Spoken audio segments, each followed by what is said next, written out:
Ah là voilà la vraie famille. Bonjour à tous les quatre. Quel film. Non mais vraiment, au Festival du film francophone d'Angoulême, ça a été une émotion extraordinaire. Et alors, je me tourne d'abord vers vous, Mélanie. Incroyable personnage. Déjà face à elle. Ouais. Je me fatigue pas. Mais quel incroyable personnage, Cana. Quel incroyable rôle que de jouer dans ce film. Là, tu dois dire quelque chose. Je dis quelque avec chose. le micro. Ça va être très vif comme ça. Cette Non, mais ouais. il y avait quelque chose où d'une telle sincérité, c'est bête à dire, hein, mais en lisant, je me suis dit que ça pouvait être qu'une histoire finalement personnelle et forcément intime, parce que, je sais pas, c'était tellement vécu de l'intérieur, il y avait tellement pas de tricherie que... je sais pas, j'ai été pris d'une émotion vive, immédiate, et où j'étais bouleversée, où il m'arrive rarement de pleurer en lisant un scénario. Et là, je l'ai refermé et je me suis dit, mais que j'avais très envie d'être porteur de ce personnage, parce que je savais où ça pouvait se loger en moi et que j'avais envie d'y mettre ce que je suis, quoi, en espérant que ça fonctionne, quoi, voilà. Ouais. Tiens, si on regardait la bande-annonce, comme ça on va bien comprendre de quoi on parle. Puis on vous retrouve après. Ah oui. Tu sais, mon petit cœur, on a parlé avec Nabila et avec ton papa. Et on a décidé que ce serait bien que tu arrêtes de m'appeler maman. Pourquoi? Parce que ça fait beaucoup de mal à ton papa. Mais pourquoi? Mais parce que je suis pas ta vraie maman. Mais ma vraie maman, elle est dans une tombe, donc c'est pas grave. Oui, mais quand même, il faut quand même que tu aies ça, c'est important. Mais je vais t'appeler comment? Je sais pas, tu m'appelles comme tu veux. Tu peux m'appeler, je sais pas, tu m'appelles Miss Monde ou tu m'appelles Dieu, je sais pas, comme t'en as envie. C'est pas Dieu quand même. Ah bon? Fabien, ce film, c'est vous le réalisateur bien sûr, et ça vient de loin. Parce que, bon, on l'a compris, c'est une famille d'accueil. Un petit gosse, on le retrouve dans le film, il a 6 ans, il est là depuis toujours, avec 2 autres gosses de la famille. Et puis à un moment, il y a le père, c'est Félix, qui est là, qui l'interprète, qui va vouloir le récupérer. C'est là que ça se passe, une histoire d'amour en fait. C'est ça, effectivement c'est un film sur l'amour et je peux pas me cacher qu'il a une part autobiographique. Je serai l'aîné dans l'affaire, puisqu'on a été famille d'accueil et la base de l'histoire, c'est celle que j'ai vécue. On a accueilli ce qu'on appelle un placement longue durée, un petit garçon qui est arrivé, il avait 18 mois et il est reparti, il avait 6 ans. Donc c'était ça, la base. Je pense que c'est même très lié à mon envie de faire du cinéma, de raconter cette histoire-là. Les choses, j'arrive pas à démêler encore le pourquoi du comment de tout ça, mais je sais qu'elles sont liées. Oui, Félix Moiti, c'est le père. C'est vous le papa. C'est vous qui dites à un moment, cet enfant, je le veux. Je veux le récupérer, mais bon, il est foutraque quand même.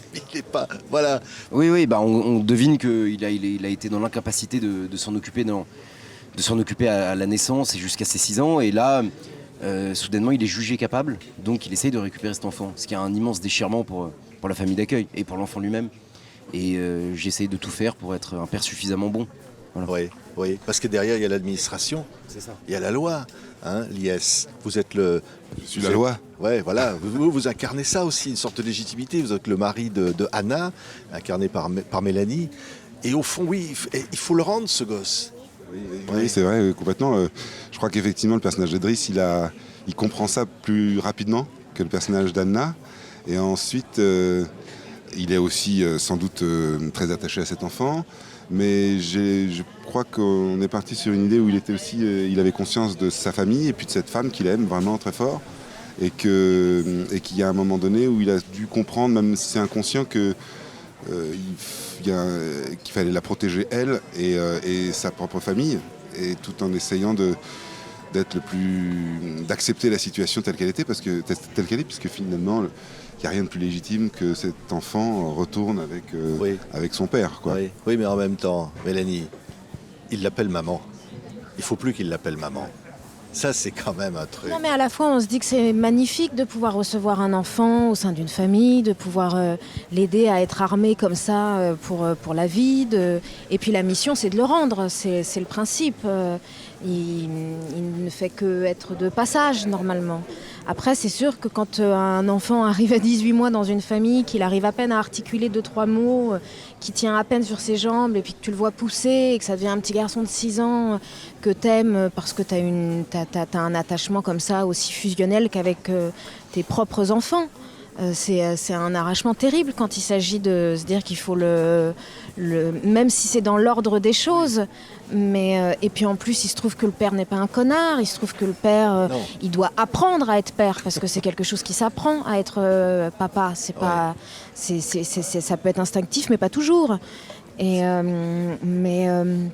Oui, c'est le tiraillement de se dire que l'équilibre de cette famille, il tient comme ça. C'est une fratrie. Ils partagent tous, et tout d'un coup, tout va être dézingué en un instant et ça va voler en éclats et comment on va retomber sur nos pattes. C'est une dramaturgie incroyable. Il y a des scènes absolument... Moi, à un moment, j'ai pensé au Kid de Chaplin. Vous y avez pensé? Oui. Ouais. Il y a 2-3 films qui étaient là, des références très fortes. Et justement, le Kid en était évidemment une, parce qu'il fallait à un moment donné, justement pour que je réussisse à me décoller de mon histoire personnelle et que ça tourne pas autour du simple... que ça se rétrécisse pas à mon histoire personnelle. Il faut se raconter aussi dans le cinéma, tiens, quel exemple de mélodrame j'ai qui conviendrait au film. Le Kid en était un, très fort. Kramer contre Kramer en était un autre. Et alors le troisième, plus surprenant peut-être, c'est E.T. E.T. parce que c'est l'histoire d'un petit garçon qui arrive dans une famille et qui doit repartir dans sa famille de départ. Et donc c'est un peu ces 3 films qui ont été les références pour moi. Oui, c'est que des histoires d'amour légitime. Parce que le père, il est foutraque, tout ça, mais qui n'est pas d'antagonisme en fait. Voilà, et malgré tout, ça reste très compliqué. Et que malgré raison. Mais l'amour ne s'explique pas, ne se justifie pas. Il est là. C'est ça que raconte ce film magnifique, Mélanie. Et il y a 2 dynamiques différentes, qui est effectivement, Mélanie, le personnage d'Anna doit désapprendre à être mère et lui doit apprendre à l'être. Et ces 2 dynamiques vont devoir se croiser, quoi. Ouais. Et puis derrière, il y a l'intérêt de l'enfant. Voilà. Comme ça, qu'est-ce qui va lui arriver? Tout ça qu'on découvre dans le film. Qui se retrouve dans des conflits du coup de loyauté sans et les autres enfants de la famille voilà. qui sont là et qui le considèrent comme faisant partie de la famille. C'est extraordinaire ce film Liesse. Moi, c'est bouleversant, je trouve. Ouais, mais c'est vrai que moi, là, quand j'ai lu le scénario, comme Mélanie, sûrement comme Félix aussi, c'est vrai que j'ai été tout de suite touché par la sensibilité qu'il y a dans l'écriture du scénario, la façon dont il est écrit, où il n'y a jamais rien appuyé, où c'est une sensibilité vraiment quasiment en filigrane, et je trouve qu'on retrouve complètement dans le film, qu'on retrouve de manière générale dans le travail de Fabien, même quand c'est au théâtre. Il y a une espèce de sensibilité comme ça qui est là, mais qu'on voit absolument pas, qui nous prend presque par surprise en fait. Ouais. Et c'est vrai que ce qu'on disait tout à l'heure, c'est qu'il y a aussi toute une histoire d'équilibre qui est hyper importante. C'est-à-dire que d'une famille à 5, où on a trouvé un équilibre à 5, on va passer à 4, et que ça déséquilibre complètement. Et une scène que j'aime vraiment beaucoup dans le film, c'est que, je spoil pas, mais quand ils se retrouvent à 4 dans un camping, et que c'est joyeux, mais en même temps, il y a quelqu'un qui manque, parce que tout d'un coup, la fratrie et la famille ne fonctionnent plus de la même façon. Ouais. Vous avez dit, Mélanie, hier, en présentant le film au public, qui a été bouleversé, enthousiaste. Moi, j'ai vu des gens pleurer dans la salle. Vous avez dit avant le film, ce film-là, pour moi, est peut-être plus important encore qu'un autre. Disons que c'est un vrai film qui a été un coup de cœur pour moi. C'est un film auquel je tiens. Déjà parce qu'il m'a offert un très très beau rôle, qu'ensuite on a tous fait un très beau film, je crois, que je trouve que c'est assez magnifique de pouvoir pleurer au cinéma et que c'est même assez courageux de nous emmener jusqu'à être pris à... Oui, moi je trouve que ça fait du bien de chialer au cinéma. On chiale bien. On a le droit et de on pleurer. chiale bien. On chiale bien. Et qu'est-ce qu'ils sont incroyables ces gamins dans le film. C'était vraiment... Alors le petit qui joue le personnage et tout. C'était facile ce truc comme ça. C'est un vertige de jouer avec des enfants, hein, c'est évidemment. Après quand j'avais un très fort désir d'eux. Ce qui fait qu'on croit dans un casting, c'est quand on les rencontre, on a envie le petit, j'avais envie de filmer son regard. Ouais. Le petit Gabriel qui joue, j'avais envie de filmer ça. Il s'avère que Gabriel, au fur et à mesure que le tournage avançait, est devenu de plus en plus comédien. plus que même les 2 autres. Et donc ça, c'était très très beau à voir. Et après, c'est des méthodes de travail. C'est pour Lies, Félix, Mélanie, c'est de m'accompagner dans la direction d'acteur sur le moment même où ils jouent, parce qu'ils ont été ça a été des ponts entre les enfants et moi, parce qu'ils ont amené les enfants dans les scènes aussi à sortir ce qui sortent. Voilà. Et ça, on a dirigé les enfants à 4, quoi. C'est vraiment, Et puis moi je tiens à dire aussi qu'effectivement c'est vrai que c'était très émouvant de les voir en fait comprendre le cinéma, comprendre comment on tournait entre les premiers jours et puis au fur et à mesure de l'avancement du tournage. Et puis il faut aussi rendre à César ce qui appartient à César. Il y avait la façon dont l'accompagnement des enfants a été pensé par l'équipe.